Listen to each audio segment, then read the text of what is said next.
Good morning student. आज आपण application of derivative चालू करणार. ऍक्च्युली आपले किती लेसन झालेले आहे? पेपर 1 चा लॉजिक झाला, पेपर 1 चा मॅट्रायसिस झाला आणि डिफरन्शिएशन पेपर 2 चा झाला. आता हा आपला 4th लेसन आहे रिव्हिजनचा, अप्लिकेशन ऑफ डेरिव्हेटिव्ह. याच्यामध्ये बघा बोर्ड मध्ये याचा एक मोठा क्वेश्चन येतो आणि एक छोटासा एमसीक्यू किंवा एक साधारण 2 मार्क क्वेश्चन येतो. याच्यामध्ये 4 एक्सरसाइज आहे. 4 एक्सरसाइज आहे आणि प्रत्येक एक्सरसाइज मध्ये वेगवेगळे कॉम्बिनेशन आहे. जसं पहिल्या एक्सरसाइज मध्ये तुम्ही बघा इक्वेशन ऑफ टँजंट शिकायचे आहे, इक्वेशन ऑफ नॉर्मल शिकायचे आहे. त्याच्यानंतर तुम्हाला रेट ऑफ स्फियर आणि व्हॉल्यूम ऑफ ए स्फियर याच्या रिलेटेड लॅडर आणि लेंथ ऑफ ए शॅडो असे 4-5 टॉपिकचे न्यूमरिकल तुम्हाला याच्यात रीड करायचे आहे. तर आपण जास्त वेळ वाया न घालवता स्टार्ट करूया. सगळ्यात पहिलं आपण शिकूया टँजंट आणि नॉर्मल. ठीक आहे. तर टँजंट तुम्हाला लक्षात असलं पाहिजे. टँजंटचा फॉर्म्युला काय असतो? टँजंटचा फॉर्म्युला असतो y - y1 = m * x - x1. ठीक आहे. x1 आणि y1 काय असतो? Given point. आणि m काय असतो? स्लोप. इथे लिहून घ्यायचं वेअर m = dy/dx, ज्याला तुम्ही स्लोप म्हणू शकता सोप्या भाषेत. कळलं का? आणि हा जो x1 आणि y1 आहे तो पॉइंट असतो. तर तुम्हाला इथे लक्षात आलं की जर तुमच्याकडे x1 y1 आणि m असेल तर इक्वेशन ऑफ टँजंट निघते. जसं टँजंट आहे तसं नॉर्मल आहे. नॉर्मल कसं असतं? नॉर्मल असतं y - y1 = -1/m x - x1. आता जे फंडामेंटल्स तुम्हाला वरच्या कॅल्क्युलेशन मध्ये यूज आले तेच फंडामेंटल खालच्या कॅल्क्युलेशन मध्ये यूज होणार आहे. त्याच्यामुळे याच्यात वेगळं काहीच करायचं नाहीये. तर आपण आता 2 न्यूमरिकल शिकूया. एक स्लॉट साधा असणार आणि एक थोडासा पॅरामेट्रिक फॉर्म मध्ये आहे. तर पहिला प्रश्न आहे जसं असा लिहून असणार, find equation of tangent and normal. Tangent and normal to the curve. Equation आहे x² - √3xy + 2y² = 5 at √3,2. आलं का? हे आहे तुमचं इक्वेशन दिलेलं कर्व. कसं पण राहू शकतो पहा. तुम्हाला जर खरंच इक्वेशन ऑफ टँजंट आणि नॉर्मलचे मार्क पाहिजे असेल किंवा एमसीक्यू एखादी आला टँजंट असो की नॉर्मल असो, एक गोष्ट लक्षात ठेवा. कोणती? ती गोष्ट आहे तुमच्या dy/dx ची व्हॅल्यू बरोबर यायला पाहिजे. म्हणजे तुम्हाला प्रोडक्ट रूल कुठे लावायचा आहे, कुठे मायनस साइन किंवा कुठे स्लॉट मी मल्टिप्लाय करायचं आहे, हे सगळे चांगलं लक्षात ठेवा. आता पहा, तुम्हाला सगळ्यात महत्त्वाचं काम कोणाचं आहे? महत्त्वाचं काम आहे x² - √3x + 2y² = 5.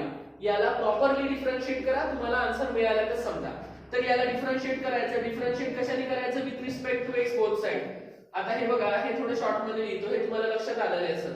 प्रत्येकाला वेगळा डेरिव्हेटिव्ह लावा. म्हणजे x² ला वेगळा लावा, -√3 ला कॉन्स्टंट ठेवा आणि xy ला लावा आणि 2 ला कॉन्स्टंट ठेवून y² चा घ्या. म्हणजे हा येणार d/dx ऑफ इथे येणार x² बरोबर. नंतर √3 ऍज इट इज राहिला d/dx ऑफ xy. त्याच्यानंतर हा 2 ऍज इट इज राहिला d/dx ऑफ y² = 0. पण 0 च्या आधी तिथे मेन्शन करायचं की आम्ही कॉन्स्टंट फंक्शनचा सुद्धा डेरिव्हेटिव्ह घेतो. ऍक्च्युअली तो 0 च येणार आहे पण लिहावं लागते. आता पहा, तुम्हाला सगळ्यांना माहिती असलं पाहिजे x² चा डेरिव्हेटिव्ह सगळ्यांना माहिती आहे, पण xy मध्ये प्रोडक्ट रूल लागतो. हे बघा, मी तुम्हाला तीनही डेरिव्हेटिव्ह लिहून देतो. d/dx of x², derivative of x² = 2x. ठीक आहे. नंतर तुम्ही d/dx ऑफ xy लावा म्हणजे x * dy/dx प्लस इथे असं xy चा डेरिव्हेटिव्ह लावण्यापेक्षा इथे प्रोडक्ट रूल लिहायचा. प्रोडक्ट रूल काय म्हणतो? प्रोडक्ट रूल म्हणतो u ला कॉन्स्टंट ठेवा, b चा डेरिव्हेटिव्ह घ्या, b ला कॉन्स्टंट ठेवा, u चा डेरिव्हेटिव्ह घ्या. आलं का लक्षात? हे महत्त्वाचं आहे. जिथे प्रोडक्ट रूल लावायचा असेल तिथे प्रोडक्ट रूल लागायलाच पाहिजे, अन्यथा तुम्हाला ते कॅल्क्युलेशनच मिळणार नाही. त्यानंतर तुम्हाला डिफरन्शिएशन कोणाचं करायचं आहे? y² चं करायचं आहे. बघा, डिफरन्शिएशन जेव्हा y² चं करते तर ऑलमोस्ट x² सारखंच असते, 2y आणि सोबत काय येणार? dy/dx. तर इथे बरोबर लिहा. इथे येणार 2x, हा √3 तसाच राहिला. प्रोडक्ट रूल बरोबर लावा. x कॉन्स्टंट ठेवला, डेरिव्हेटिव्ह कोणाचा घ्यायचा? y चा घ्यायचा. आता कोणाला कॉन्स्टंट ठेवायचं? y ला कॉन्स्टंट ठेवायचं. प्रोडक्ट डेरिव्हेटिव्ह कोणाचा घ्यायचा? x चा घ्यायचा. इकडे येणार +2 * 2y आणि सोबत येणार dy/dx = 0. आलं तर लक्षात? तुमची ही जी स्टेप आहे ही सगळ्यात महत्वाची आहे. आता माहिती आहे, थोडंसं काळजीने करा. हा 2x राहील, तिथे √3 येणार, हा x येणार, y चा डेरिव्हेटिव्ह किती असतो? y चा डेरिव्हेटिव्ह असतो dy/dx. इकडे y तसाच राहणार, x चा डेरिव्हेटिव्ह 1, तिथे येणार 4y dy/dx = 0. बरोबर? आता तुम्हाला माहिती आहे काय करायचं आहे? हा जो -√3 आहे हा सगळ्यांना मल्टिप्लाय करा.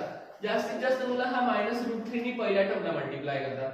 नाही, तो एकच टर्म आहे, तर याला पण जाणार आणि या दोघांना मिळून एका टर्मला जाणार. तर इथे येणार 2x -3x, इथे येणार dy/dx. बरोबर का?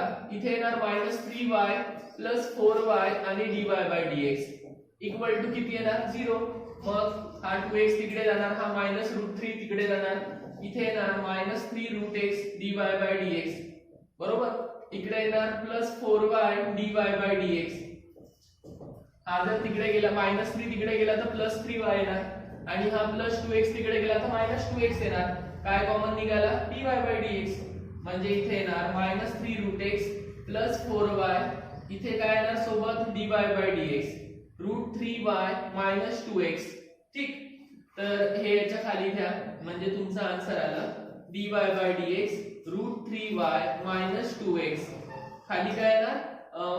कसं पण लिहिलं तरी चालेल, -√3x 4y. हे जे आन्सर आहे हे तुमचं बरोबर येणार, कारण हा डेरिव्हेटिव्ह चुकला तर मग तुमचा m बरोबर येणार नाही, मग बाकीचं चेक करायची गरज नाहीये. म्हणून ह्या सगळ्या गोष्टी बरोबर पहा.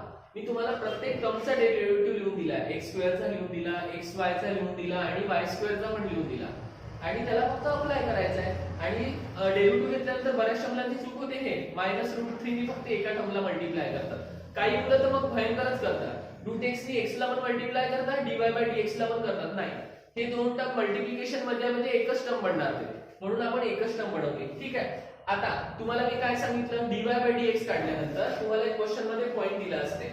हा एक पॉइंट दिलेला आहे, म्हणजे पहिली जी व्हॅल्यू आहे ती x ची आहे, दुसरी जी व्हॅल्यू आहे ती y ची आहे, ते तिथे पुट करायची.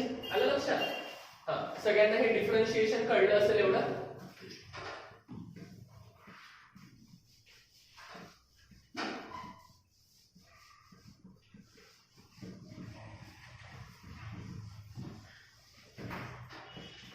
तर इथे येणार dy/dx √3, 2. बरोबर?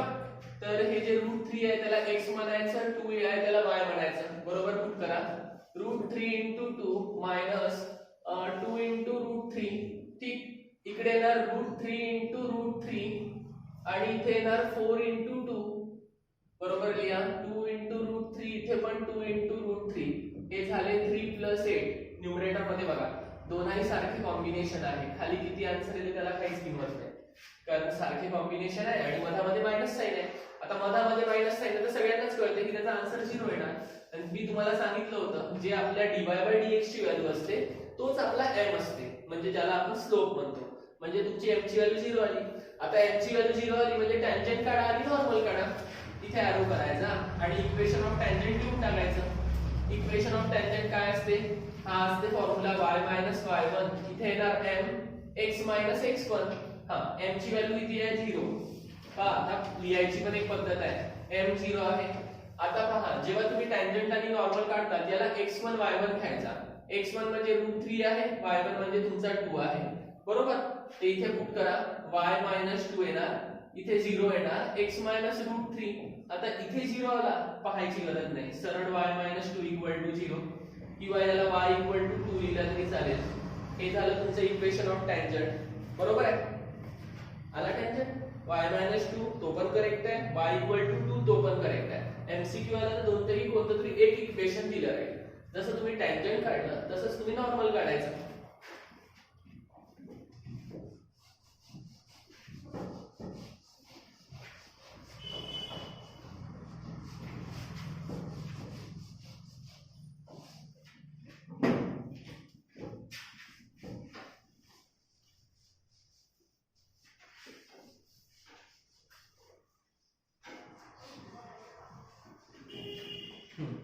आता नॉर्मल काढायसाठी इथे लिहायचं नॉर्मल.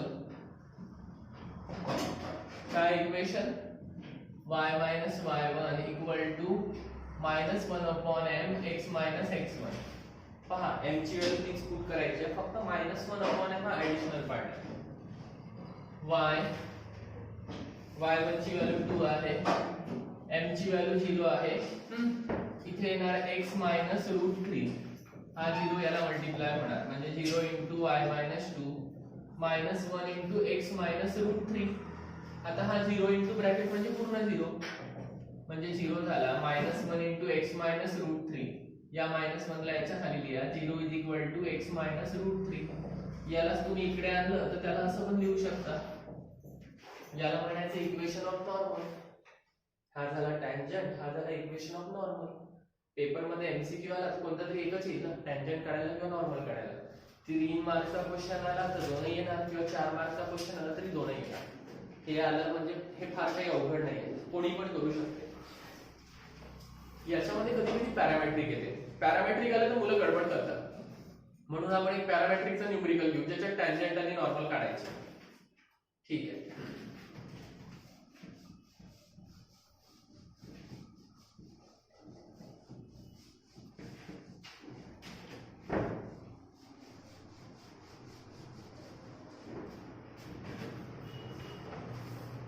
क्वेश्चन आहे if x = sin theta, y = cos 2 theta, then find equation of tangent and normal at theta = π/6. ठीक आहे, बरोबर पहा. तुम्हाला आता हे कळलं पाहिजे की प्रश्नामध्ये जर x आणि y इंडिव्हिज्युअल दिले असेल तर त्याला पॅरामेट्रिक स्लॉटने सिम्प्लिफाय करायचं आणि नंतर मग dy/dx काढायचा. तर आपण इथे असे दोन पार्ट करू. आपला x दिलेला आहे इथे sin θ, बरोबर. याला डिफरन्शिएट करा. x ला d θ ने केलं तर sin चा डेरिव्हेटिव्ह cos येतो. इथे y = cos 2 θ. cos 2 θ याला y θ ने डिफरन्शिएट केलं तर येतो -sin 2 θ आणि बाजूला 2 येणार म्हणजे याला असं लिहू शकता -2 sin 2 θ. कळलं का? x ला पण θ ने केलं का? बरेचसे मुलं म्हणतात θ ने का केलं? θ हा पॅरामीटर आहे. इथे θ हा पॅरामीटर आहे म्हणून त्याला θ ने केलं. y = cos 2 θ. θ हा पॅरामीटर आहे पण इथे 2 θ चा डेरिव्हेटिव्ह 2 येणार. मग जेव्हा तुम्ही पॅरामेट्रिक सोडवता ते हे सोबतच काढायचं. काय? dy/dx = dy/dθ. इथे येणार dx/dθ. dy/dθ ची व्हॅल्यू किती आहे? -2 sin 2 θ. खाली dx/dθ ची व्हॅल्यू किती आहे? cos θ. पण आता याला सिम्प्लिफाय करावं लागेल. हा जो sin θ आहे ना त्याचा ब्रॅकेट फॉर्म्युला पण आहे. कसा आहे फॉर्म्युला? हा sin 2 θ आहे, त्याचा फॉर्म्युला आहे 2 sin θ cos θ. बरोबर. आता हे कॉम्बिनेशन पुढे इथे पुट करायचं.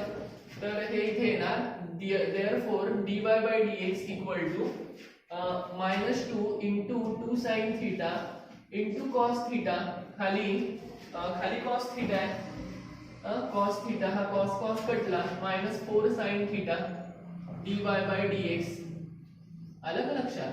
हे तुम्हाला मी काय बोललो होतो सुरुवातीला, जेव्हा तुम्ही टँजंट नॉर्मल सोडवता तुमचा dy/dx करेक्ट आला पाहिजे. झालं. मग तो जर चुकला तर मग समोरचं काहीच बरोबर येऊ शकत नाही. म्हणून त्या गोष्टी अतिशय काळजीने बघा. पण तुम्हाला आता m पाहिजे ना, m तर मिळणारच आहे. कसा मिळणार? θ ची व्हॅल्यू π/6 घ्यायची. θ ची व्हॅल्यू π/6 पुट करायची. इथे घ्यायचं θ = π/6. इथे पुट करा -4 * sin π/6.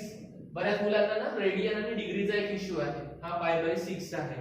तुम्हाला त्याला रेडियन मधून डिग्री मध्ये कन्वर्ट नाही माहित तर मग एक ऑप्शन आहे.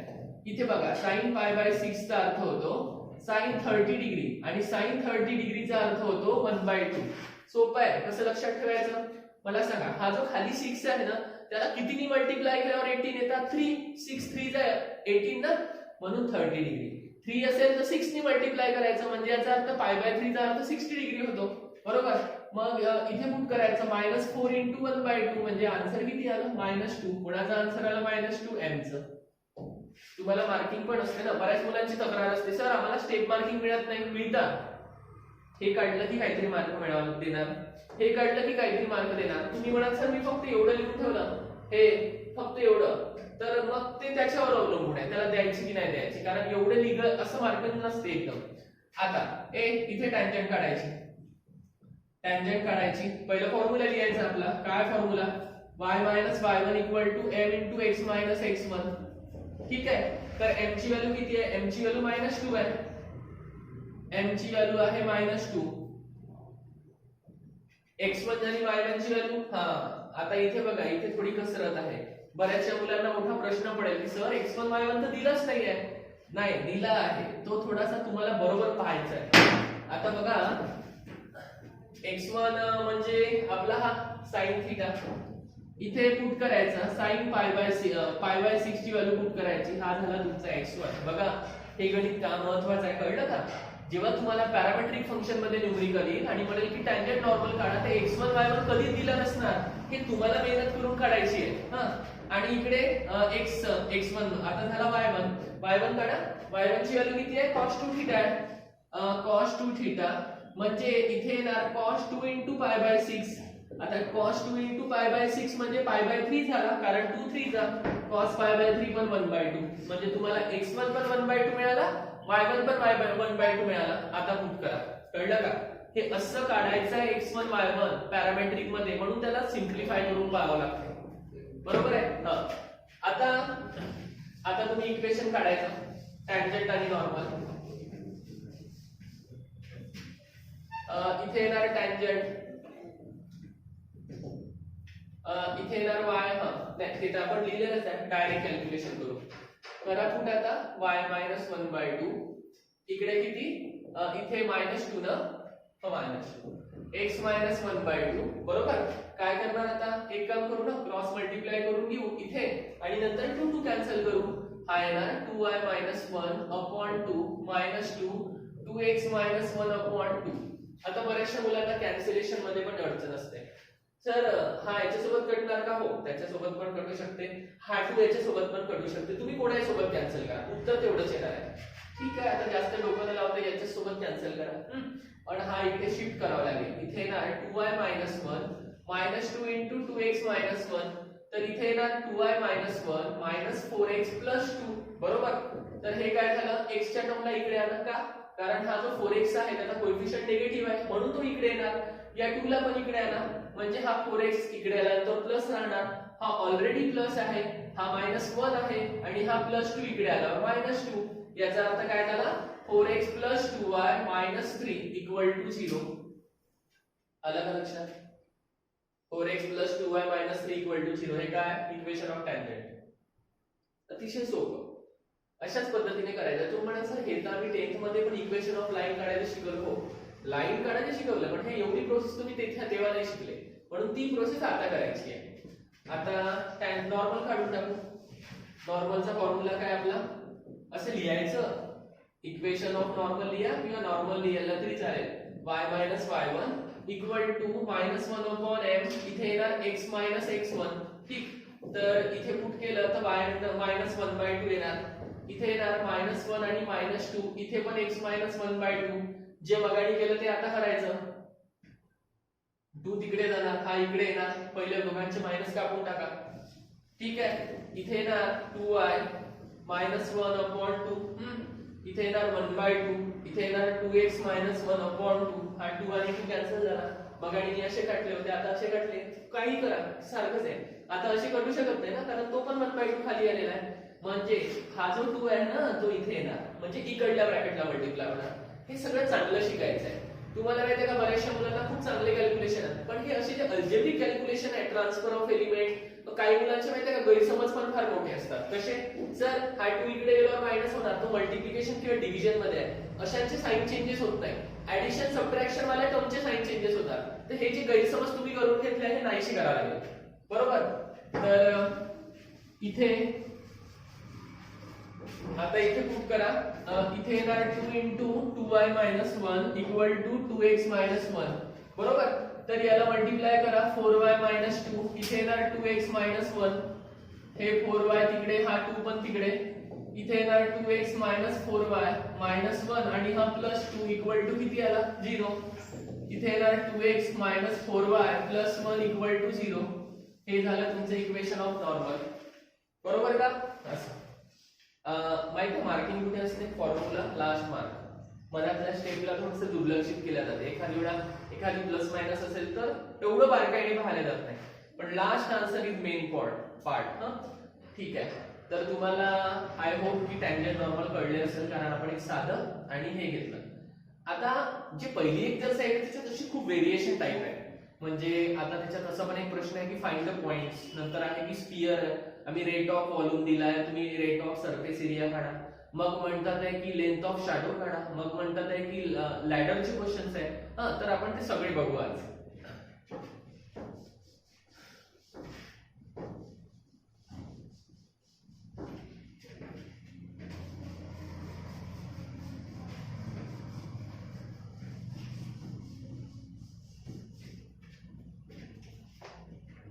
जसा आता वर्ड प्रॉब्लेम आहे, थोडासा लिहायला वेळ लागेल, तोपर्यंत तुम्ही एक काम करा, इंक भरून घ्या.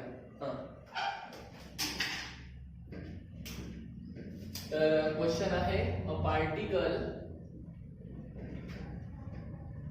moves along the curve at 6y equal to x cube plus 2. जी महत्वाची गोष्ट आहे त्याला बॉक्स आला पाहिजे.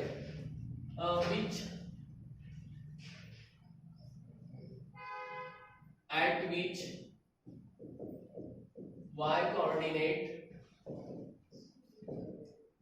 is changing 8 times as fast as x coordinate. हे बघा, हा प्रश्न खूप चांगला आहे. पुस्तकामध्ये थोडंसं करेक्शन, प्रिंटिंग करेक्शन पुढे मी ते सांगतो. प्रश्नामध्ये पहा, त्यांनी काय म्हटलेलं आहे की एक शब्द सुटला माझा. फाइंड द पॉइंट्स आहे. ऍक्च्युली ते मधात आहे, पण आपल्याला कसं शॉर्ट मध्ये लिहावं लागते, म्हणून मी थोडंसं त्याला मेन पार्ट बाहेर काढले. त्यांनी म्हटलंय पॉइंट्स काढा. मुलांना माहिती आहे का, वर्ड प्रॉब्लेमची आधीच भीती वाटते. म्हणजे अनेक मुलांना असं, माझ्याकडे अनेक विद्यार्थी बोलले पण आहेत, सर वर्ड प्रॉब्लेम नको, कारण एक तर माहिती वाचावी लागते, त्याच्यात गिवन काय आहे समजून घ्यावं लागते, मग कोणाला कशामध्ये कन्वर्ट करायचं आहे ते पण एक विषय असते. सगळ्यात पहिले तुम्हाला पॉइंट्स म्हटलंय. पहा, पॉइंट आणि पॉइंट्स मध्ये फरक आहे. तुम्हाला जर कोणी पॉइंट म्हटलं, याचा अर्थ फक्त एक कार्टेशियन कोऑर्डिनेट काढायचं, पेयर. पॉइंट्स म्हटलं की त्याला जोडी लावा, याला म्हणतात पॉइंट्स. आलं लक्षात? म्हणजे x च्या पण 2 व्हॅल्यू यायला पाहिजे, y च्या पण 2 व्हॅल्यू यायला पाहिजे, त्याला म्हणतात पॉइंट्स. ठीक आहे. म्हणजे तुम्हाला हे करायचं आहे या प्रश्नात, x च्या 2 व्हॅल्यू, y च्या 2 व्हॅल्यू, 3 मार्काचा क्वेश्चन येतो. आणि तुम्हाला एक मी तुम्हाला सांगत का होतो हे सांगणार होतो की इथं बुक मध्ये x स्क्वेअर दिलेला आहे. मग x स्क्वेअर दिलाय तर पॉइंट्स निघू शकत नाही, कारण x स्क्वेअर दिला त्याचा डेरिव्हेटिव्ह 2x येणार, 2x आला तर x ची व्हॅल्यू सिंगल येणार, सिंगल आली तर y ची व्हॅल्यू सिंगल येणार, म्हणजे पॉइंट्स येणार नाही. म्हणून लक्षात ठेवा, इथे करेक्शन आहे, x क्यूब पाहिजे. ठीक आहे, असो. आता आपण आधी दिलेला कर्व घेऊ, 6y = x क्यूब प्लस 2. आपल्याला नॉर्मली काय सगळ्या न्यूमेरिकल मध्ये डिफरन्शिएट करायचं आहे, पण याच्यामध्ये थोडीशी वेगळं डिफरन्शिएट करायचं आहे. इथे आपल्याला डिफरन्शिएट तर करायचं आहे, पण differentiate with respect to t करायचं आहे. ऐका, t का करायचं आहे तुम्हाला कारण कळलं पाहिजे ना. कारण त्यांनी म्हटलं बिकॉज चेंजिंग. पहा, प्रश्नामध्ये एक रिझन दिलेला आहे की चेंज का होते, change time with respect to होते कुठली पण गोष्ट, म्हणून या क्वेश्चन मध्ये आपण t ने डिफरन्शिएट करत आहे. नाहीतर माहितीये काय, एखाद्या मुलाला दिसला क्वेश्चन, त्याला इतका हर्ष होतो की मला कधी सोडवायचा ना कधी सोडवायचं नाही. म्हणून सांगतो, पूर्ण प्रश्न वाचा. वर्ड प्रॉब्लेम नेहमी गोंधळ असणारेच असतात. तर चेंजिंग म्हटलं का t ने करायचा. तर हा आहे ना 6 टाइम dy/dt, इथे ना 3x² dx/dt झालं. ठीक आहे. 2 चा डेरिव्हेटिव्ह 0 आला, ते सांगायची वेगळी गरज नाही. ठीक आहे, याला 2 टाइम्स लिहू शकता. हा झाला 2dy/dt. इथे येणार x² dx/dt. याला तुम्ही असं इक्वेशन नंबर 1 देऊन ठेवा. मग प्रश्नात काय म्हटलेलं आहे, आपला जो y कोऑर्डिनेट आहे तो एक टाइम चेंज होते. कोणाच्या? x कोऑर्डिनेटच्या. इथे लिहायचा आल्सो y कोऑर्डिनेट चेंजिंग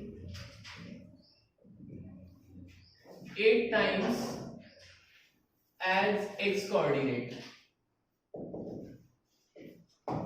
कळलं का? y कोऑर्डिनेट हा x च्या 8 पट चेंज होतो. याचा अर्थ असा झाला की dy by dt equal to 8 time dx by dt. लक्ष द्या, इक्वेशन नंबर 2 या वाक्याने हे दिलं. आता मला सांगा, हे जे dy by dt ची व्हॅल्यू आहे कुठे पुट करतो? इकडे पुट करतो. मग इथे लिहितो इन इक्वेशन 1, बरोबर. आता इक्वेशन 1 मध्ये जर पुट केलं तर हे येणार 2 into 8 dx by dt. Left hand side मध्ये पुट केलं ना. आणि इकडे काय होतं, x² dx by dt. हा dx by dt कटला. इथे येणार x² equal to 16, therefore x equal to plus minus 4. मी काय म्हणालो होतो, x च्या 2 व्हॅल्यू येईल तरच y च्या 2 व्हॅल्यू येईल. आणि x y च्या जोड्या बदलते बस तुम्हाला पॉइंट्स मिळेल. हा, इथे पहिल्यांदा घ्यायचा when x is equal to 4. हा, आता पहा एक एक पॉइंट काढायचा आहे. x इक्वल टू 4 या फॉर्म मध्ये पुट करायचा. 6y equal to x³ plus 2 employees, बरोबर करा, 6y इक्वल टू 4³ प्लस 2 म्हणजे 64 प्लस 2 म्हणजे हे येणार 66, बरोबर का? म्हणजे हे येणार 6y इक्वल टू 66. याचा अर्थ काय झाला, y चा आन्सर आला 11. कधी? जेव्हा x चा आन्सर 4 होतं. पहा, हे लक्षात ठेवा, x चा आन्सर 4 होतं तेव्हा y चा आन्सर 11 आलं. त्याच प्रकारे दुसरा पण पॉइंट चेक करायचा. x इक्वल टू -4 घ्यायचं कुठे, याच इक्वेशन मध्ये. Therefore 6y equal to x³ plus 2 implies 6y minus 4³ plus 2. बघा, स्क्वेअर हा पॉझिटिव्ह असतो. Square of any real number is positive, बस cube of any real number is depend on the nature of the number. आता पहा, cube आहे ना, तो निगेटिव्हच येणार आहे. तर हा आहे ना -64 प्लस 2 म्हणजे हा आला -62. -62 आला, 6y इक्वल टू -62. याचा अर्थ काय झाला की हा 6 ने डिवाइड होणार. y इक्वल टू -62/6 म्हणजे -31/3. हे कोणाचा आन्सर आहे? y चा आन्सर आहे. इथे लिहायचं देअरफॉर रिक्वायर्ड पॉइंट्स आर. पहिला पॉइंट काय होता? 4,11 4,11 आणि दुसरा आहे -4, -31/3. संपलं. पहा किती सोपं होतं. तुम्हाला खूप काही अपेक्षा नाही आहे बोर्डामध्ये, म्हणजे तुमच्याकडून हे इतकं एकदम ब्रँडेड काम आहे. काही याच्यापेक्षा असं खूप काही लिहायची गरज नाही. त्यांना मेन पार्टच गरजेचे आहे जे आपण सगळे एक्सप्लेन केलेले आहे. ठीक आहे, आता आपण पुढे वळू. एक स्फिअर वाला क्वेश्चन जो खूप महत्वाचा आहे त्या एक्सरसाइज मध्ये.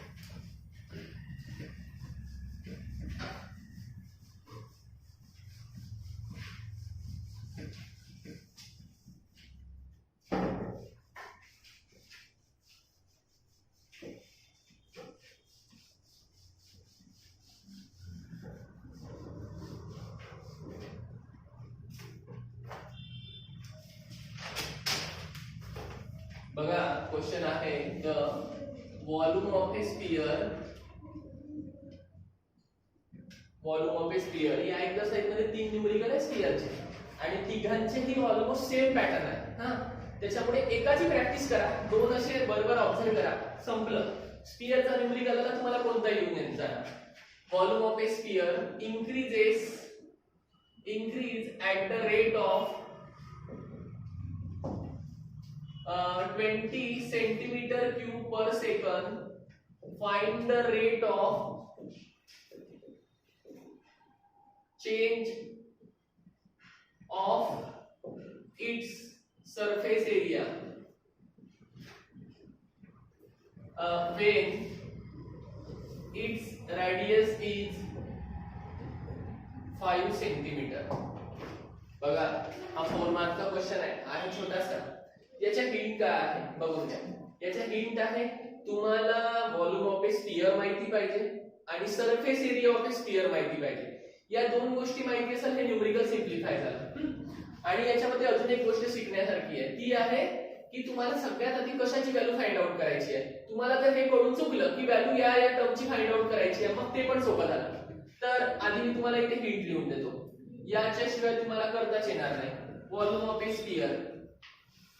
ए स्फिअर बऱ्याचशा मुलांना माहिती असते, इक्वल टू व्हॉल्यूम v नी डिनोट करतो आपण, तो असते 4/3 पाय r क्यूब. आणि लक्षात आणि नंतर असते surface area of a sphere. Surface area of a sphere equal to S equal to 4 pi r square. ठीक आहे, झाला दोन term. Volume of a sphere पण लिहिलं 4 पाय आणि हे पण लिहिलं surface area of a sphere. आता तुम्हाला माहितीये का बऱ्याचदा मुलांना हे कळत नाही की हे जे 20 दिलेलं आहे हे कोणाची व्हॅल्यू दिलेली आहे. मी शिकवताना तुम्हाला 3 गोष्टी सांगतो अजून. पहा, व्हॅल्यू आयडेंटिफाय कशी करायची. तुम्हाला इथे दिलेलं आहे 20 सेंटीमीटर क्यूब पर सेकंद. ठीक आहे, काही मुलं जे शार्प माइंडेड आहेत त्यांना कळलं असेल. एक लक्ष द्या, जेव्हा व्हॉल्यूम असेल, व्हॉल्यूम हा नेहमी एकतर मीटर क्यूब मध्ये डिफाइन होतो. ऐका, युनिट आहे मीटर क्यूब किंवा सेंटीमीटर क्यूब. मॅक्झिमम टाइम हे सेंटीमीटर क्यूब. आणि इकडे काय दिलेलं असते, एरिया. एरियाचं कसं असते, मीटर स्क्वेअर किंवा सेंटीमीटर स्क्वेअर. दुसरी गोष्ट ती त्याच्यानंतर रेडियस वगैरे जर असेल तर साधं मीटर किंवा सेंटीमीटर. आता मला सांगा, तुमच्याकडे काय दिलेलं आहे, सेंटीमीटर क्यूब, म्हणजे हे व्हॉल्यूमच्या रिलेटेड आहे. पण मग काही मुलांना प्रश्न आहे की सर सेकंद का दिलेला आहे. याचा अर्थ त्यांनी dv/dt दिलेला आहे. कळलं का, हे असं ओळखायचं. याच्यावरून तुम्हाला या वरच्या या युनिट्स वरून तुम्हाला कोणाचा आन्सर दिलाय हे कळेल. आणि सेकंड वरून तुम्हाला कळेल की त्याला dt लावायचं आहे. dt जर लावला नाही तर गेला आन्सर. कारण प्रश्नामध्ये काय म्हटलेलं आहे, व्हॉल्यूम ऑफ ए स्पियर, म्हणजे त्या स्पियरचा व्हॉल्यूम इन्क्रीज करत आहे. या रेटनी इन्क्रीज करत आहे, हे दिलेलं आहे. आता काही मुलांना प्रश्न आहे की सर हे dv/dt का दिलेला आहे. आणि तुम्हाला काय काढायचं आहे, चेंज ऑफ सरफेस एरिया म्हणजे ds/dt काढायचं आहे. तर मी तुम्हाला आधी सांगितलेलं आहे, आता परत सांगतो, जेव्हा पण तुम्हाला कोणती व्हॅल्यू असो, इथे dv/dt असो की ds/dt असो, जर दोन पैकी कोणती तरी एक व्हॅल्यू गिवन असेल तर समजायचं तुम्हाला सर्वात आधी dr/dt काढायचं आहे. हे चांगलं लक्षात ठेवा. तुम्हाला सगळ्यात आधी dr/dt काढा, अन्यथा तुम्हाला कॅल्क्युलेशन पुढचं करता येणार नाही. म्हणून तुम्हाला dv/dt दिलेला आहे. मी लिहून देतो वाटल्यास.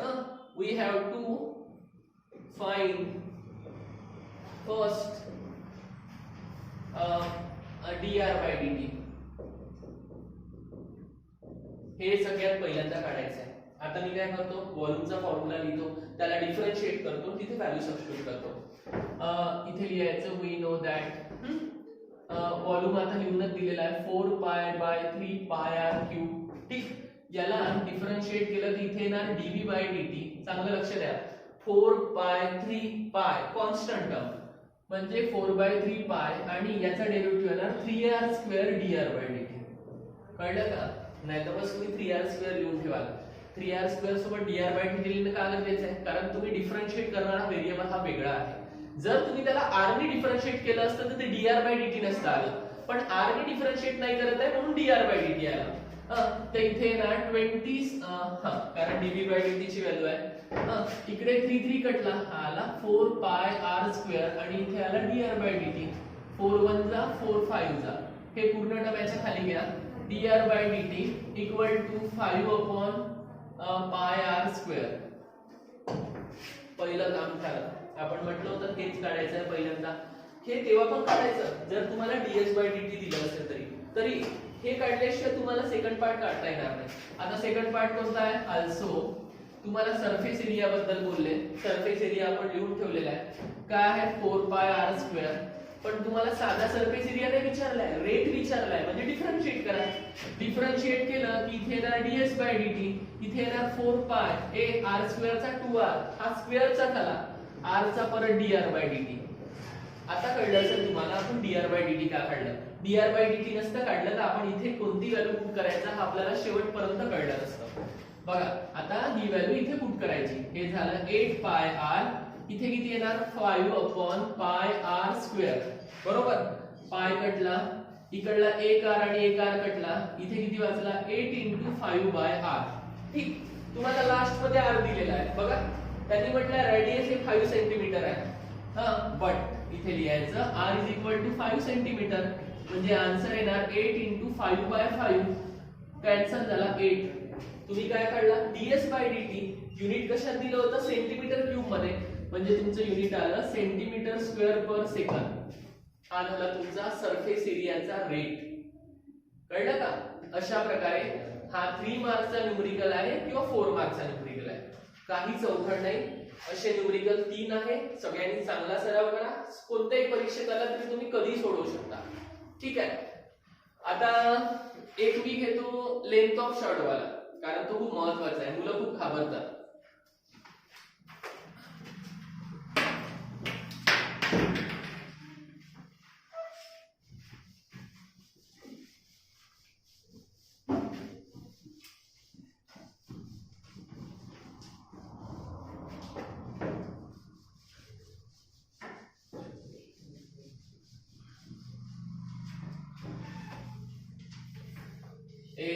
आता हा आहे, हा क्वेश्चन खूप मोठा असतो, वर्ड प्रॉब्लेम पूर्ण वाचावं लागेल ना. मॅन ऑफ हाईट 1.5 मीटर, त्यांनी म्हटलंय वॉक टुवर्ड अ लॅम्प पोस्ट,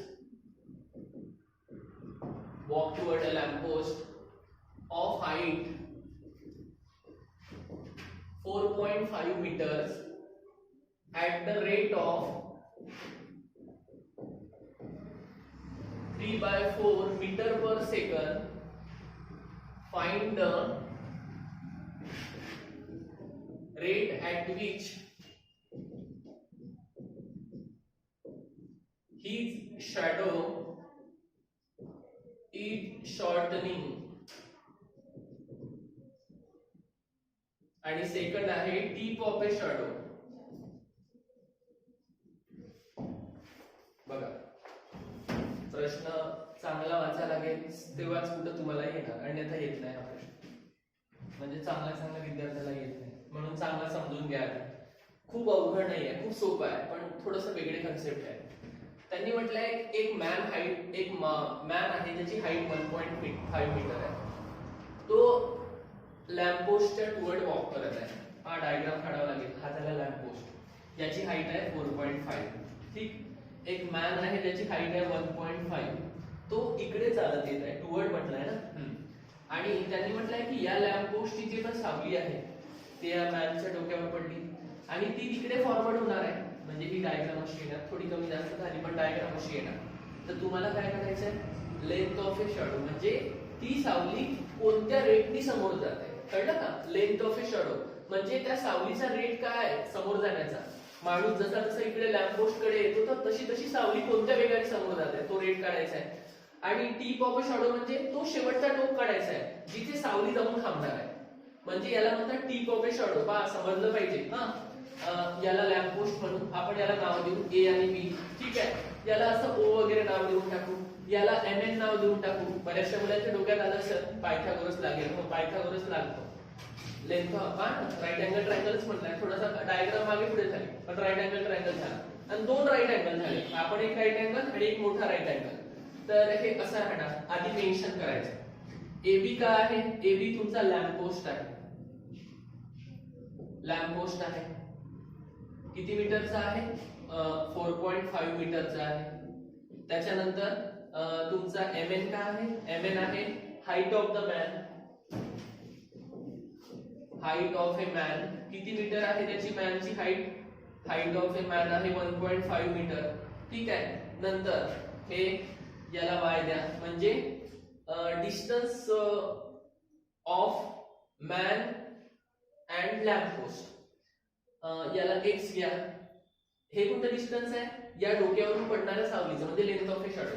ठीक आहे. वाय पण घ्यायचं, distance between man and lamp post. ठीक आहे. आणि हे एक्स काय, एक्स आहे लेंथ ऑफ ए शॅडो. बघा, डायग्राम पाहून पण बऱ्याचशा गोष्टी आपल्याला लक्षात येतात. हे कमी जास्त झालं तरी चालते, पण तुमचं पुढचं कॅल्क्युलेशन खूप महत्त्वाचं आहे. कळलं? लॅम्प पोस्ट मोठी असली पाहिजे, माणसाची हाईट कमी असली पाहिजे, कारण तिथून पडणारी सावली समोर जाणार आहे. तुम्हाला याचा रेट काढायचा आहे. हे झाली लेंथ ऑफ शॅडो. याचा रेट फाइंड आउट करायचा आहे आणि मग काय करायचं आहे, मग टोटल काढायचं आहे. हे बघा, हे काय एक्स प्लस वाय. कळलं का? एक्स प्लस वाय काय म्हणजे टीप ऑफ शॅडो आणि लॅम्प पोस्ट मधलं डिस्टन्स. इथे x plus y equal to distance between tip of a shadow and lamp post.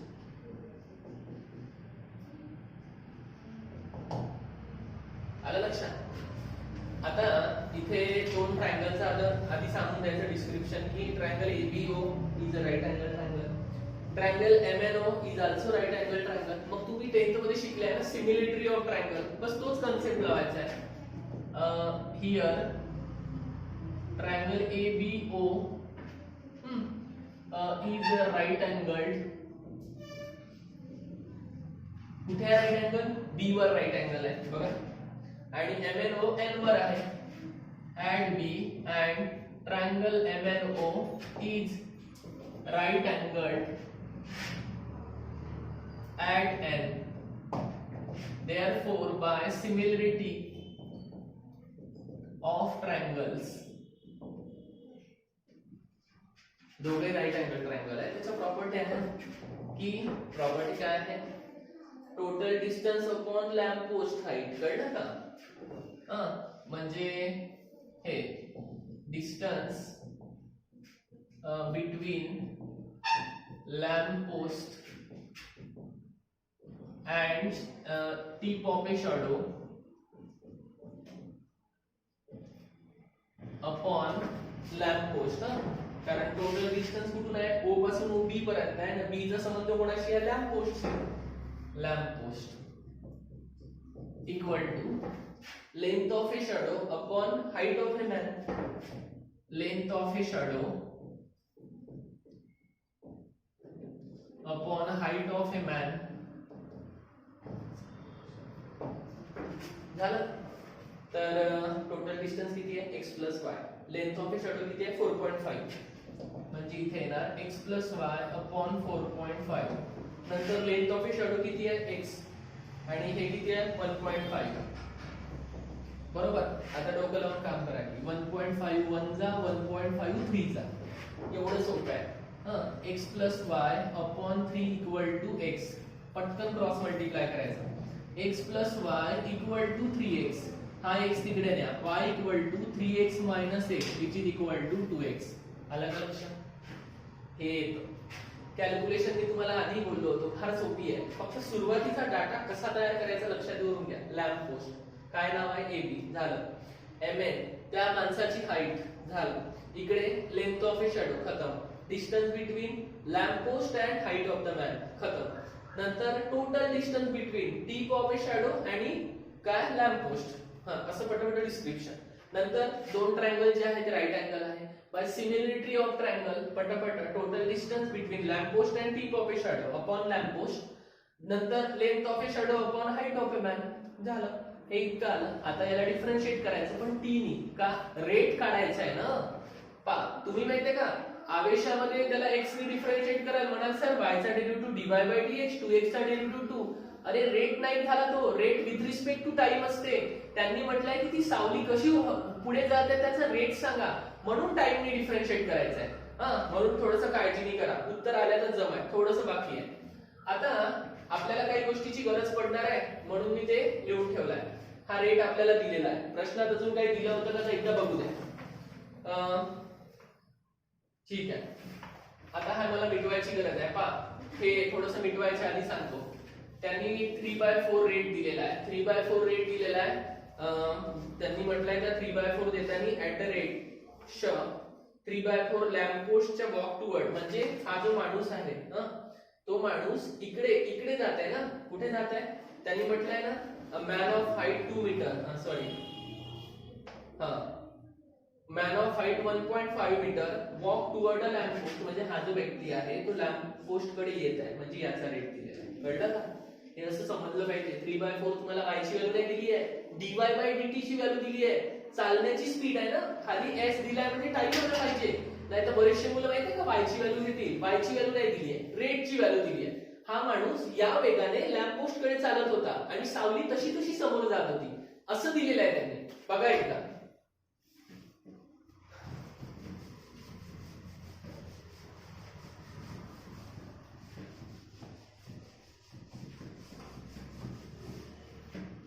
तर differentiate with respect to time.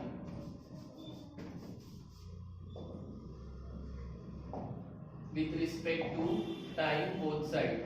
तर इथे येणार dy by dt, इथे येणार 2 टाइम dx by dt. ठीक. बट तुम्हाला त्यांनी म्हटलंय की dy by dt ची व्हॅल्यू दिलेली आहे 3/4 metre per second. Man walk toward the lamp post लिहून ठेवायचं. Man walk toward lamp post. मग सांगा बरं, मॅन आणि लॅम्प पोस्टच्या मधात कोण होता? वाय होता.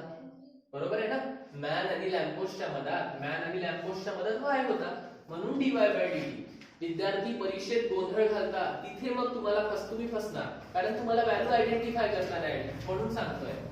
तर हे आलं 3/4, इथे 2 टाइम dx by dt, हे इकडे आलं dx by dt. आन्सर आला 3/8 मीटर पर सेकंद. हे काय होतं? हा पण रेट होता. म्हणजे माणूस जेव्हा या रेटनी समोर जात होता लॅम्प पोस्ट कडे, तेव्हा सावली ही तिकडे जात होती, दूर जात होती. कळलं का? आता tip of a shadow. Tip of a shadow म्हणजे त्या सावलीचं शेवटचं टोक काढा म्हटलंय त्यांनी. ठीक आहे, त्याचा पण एक ब्रँडेड फॉर्म्युला आहे. ऐका, d by dt of x plus y, इथे येणार dx by dt, इथे येणार dy by dt. dx by dt ची व्हॅल्यू किती आहे? dx by dt ची व्हॅल्यू आताच काढली 3/8. 3/4 याची व्हॅल्यू आहे. बरोबर, डिनॉमिनेटर सारखा न्यायचा आहे ना, तर वर 2 नी मल्टिप्लाय करायला लागेल. म्हणजे 2 नी मल्टिप्लाय केलं तर 6/8, म्हणजे टोटल आन्सर आला 9/8 metre per second. Tip of a shadow म्हणजे फक्त 2 लाईनचं कॅल्क्युलेशन. तुमच्याकडे जे दोनही आन्सर आहेत त्यांना ऍड करून टाका, विषय संपला. त्याला म्हणतात टीप ऑफ ए शॅडो. हे हे हे हे जे शेवटचं टोक दाखवलं होतं ना आपण, याची जे शॅडो आहे ते त्याचं तुम्हाला आन्सर काढून देतात. कळलं? हे न्यूमेरिकल अजून एक आहे. मला वाटतं सॉलिड एक्झाम्पल पण आहे. सगळ्यांनी चांगलं करा आणि पेपर मध्ये मला तर वाटतं यायला पाहिजे यावेळेस. तर आलं तर त्याला असं गरम मध्ये करा, म्हणजे बरं होईल. आता एक लास्ट क्वेश्चन करू लॅडरचा. मग लॅडरचा झाला म्हणजे 2.1 एक्सरसाइज चांगल्या प्रकारे होईल.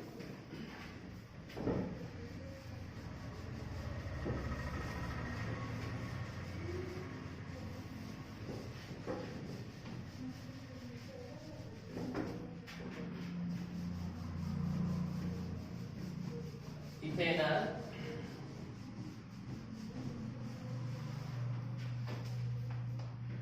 आता हा पण प्रश्न खूप मोठा आहे, याला लिहायला वेळ लागतो. त्यांनी म्हटलं आहे a ladder 10 metre long is leaning against a vertical wall.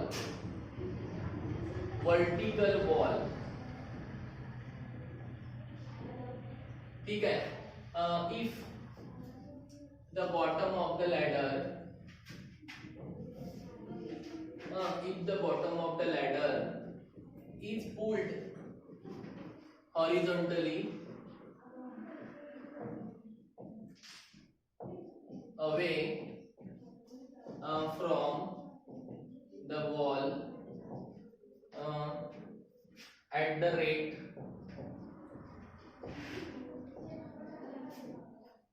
rate of 1.2 meter per second. त्याच्यानंतर find how fast the top of the ladder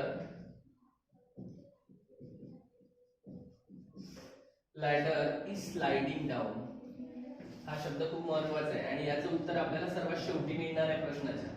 सध्याच मिळणार नाही. याला असा बॉक्स करून ठेवतो. तुम्हाला लक्षात आलं पाहिजे की याचा पण काहीतरी अर्थ आहे क्वेश्चन मध्ये. The ball when bottom is 6 meter,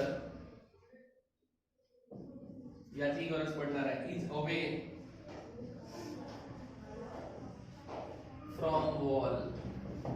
आलं लक्षात? बघा, थोडं लक्षात यायला वेळ लागेल पण एवढं कठीण नाही आहे. त्यांनी म्हटलंय की बघा, आता जसं हा माझा ब्लॅकबोर्ड आहे, हे व्हर्टिकल वॉल झाली असं कन्सिडर करा आणि असा एक मी लॅडर लावतो. तर व्हर्टिकल वॉल कशी होणार? हे अशी. त्याला एक लॅडर लावला, त्याचं मीटर त्यांनी मेजरमेंट सांगितलंय 10 मीटर आहे. आणि खाली हॉरिझॉन्टल बेस आहे ना, ग्राउंड आहे ना. तर असं समजा की याला ए म्हणायचं, याला बी म्हणायचं आणि याला ओ म्हणायचं, काही घ्या. याच्यामध्ये पण नॉमेनक्लेचर करता आलं पाहिजे. तर याला मी एक्स करतो, याला वाय करतो. काय मेन्शन करायचं? Length of a ladder A B. जे 10 मीटर आहे, कळलं का? लेंथ ऑफ ए लॅडर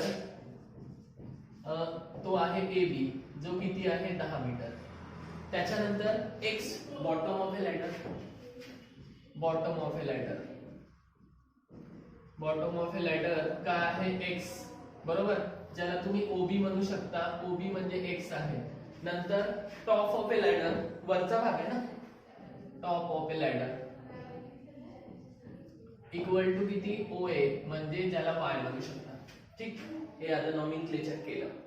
आता तुम्ही तर म्हणाल सर हे तर खूप सोपी दिसत आहे. A O B is a right angle triangle आणि पायथागोरस लावून टाकू. Here A O B is a right angle triangle at B. Right angle ट्रायंगलच आहे पण ऍट बी वर आहे.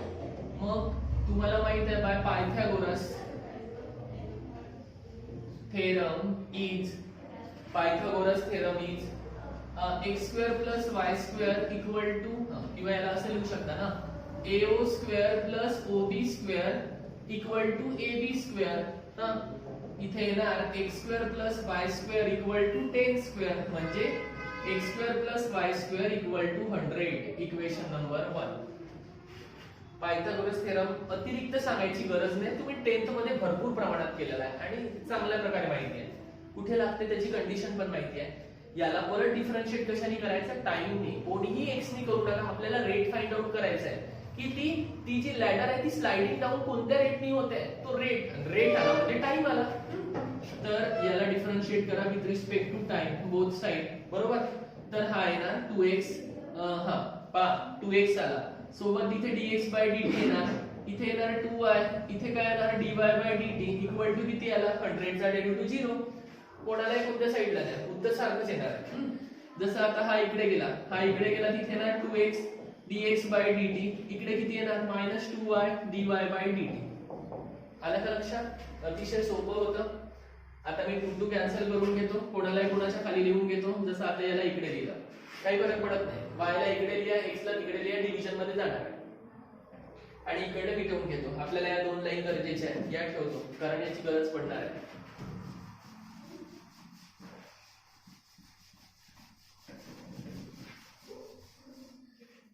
पहा, जर मी याला असं केलं तर हा झाला dx by dt equal to -y upon x. इथे येणार dy बाय dt. याला इक्वेशन नंबर 2 करा. आता ठीक आहे, एवढं तर काढलं, पण आता आपल्याकडे x पण नाही आहे, काहीतरी दिलेलं आहे. x पाहिजे, y पाहिजे, कोणीतरी एक जण पाहिजे. प्रश्नात बघायचं कोण दिलाय. प्रश्नामध्ये आपल्याला सरते शेवटी म्हटलंय बॉटम ऑफ लॅडर, म्हणजे x ची व्हॅल्यू दिली आहे. कारण बॉटम ऑफ लॅडर आपण काय घेतलेला आहे, x घेतलेला आहे. also bottom of a ladder equal to x equal to 6. हे कुठे पुट करायचं, इक्वेशन 1 मध्ये, म्हणजे y ची व्हॅल्यू मिळते इन इक्वेशन 1. तर काय येणार, इथे येणार 6 square plus y square equal to 100, म्हणजे हा झाला 36 plus y square equal to 100.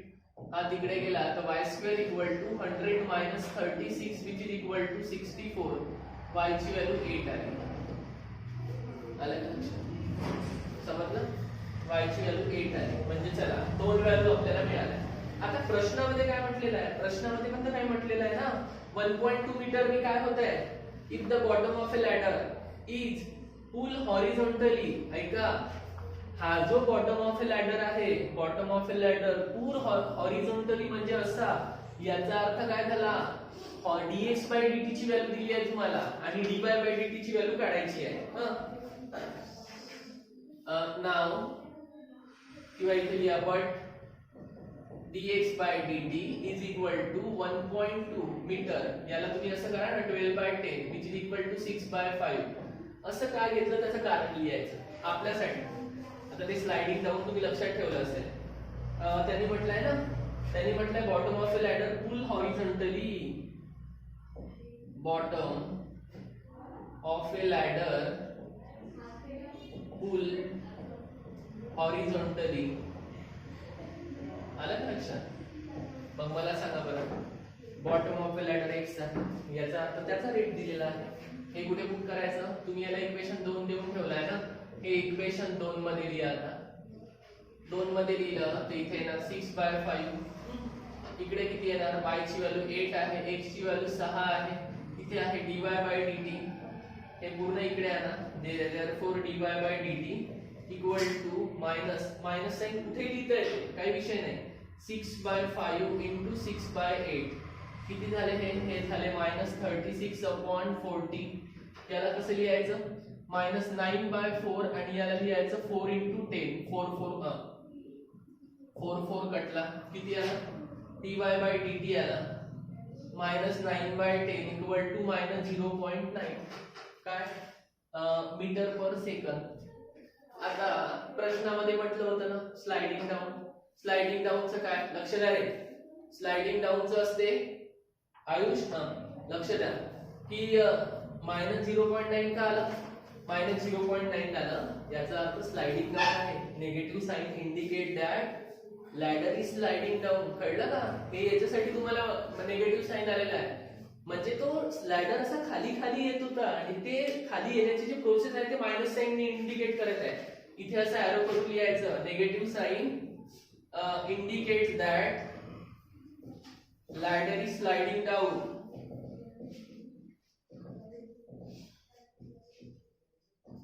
ठीक आहे, अशा प्रकारे आपण ही एक्सरसाइज बघितली, तुम्हा सगळ्यांना कळली असेल आणि याचे अनेक न्यूमेरिकल आहे, त्याची चांगली प्रॅक्टिस करा, इतरांना सुद्धा सांगा आणि चॅनल सबस्क्राईब करा, लाईक करा आणि तुमचे असेच सहकार्य राहू द्या. धन्यवाद.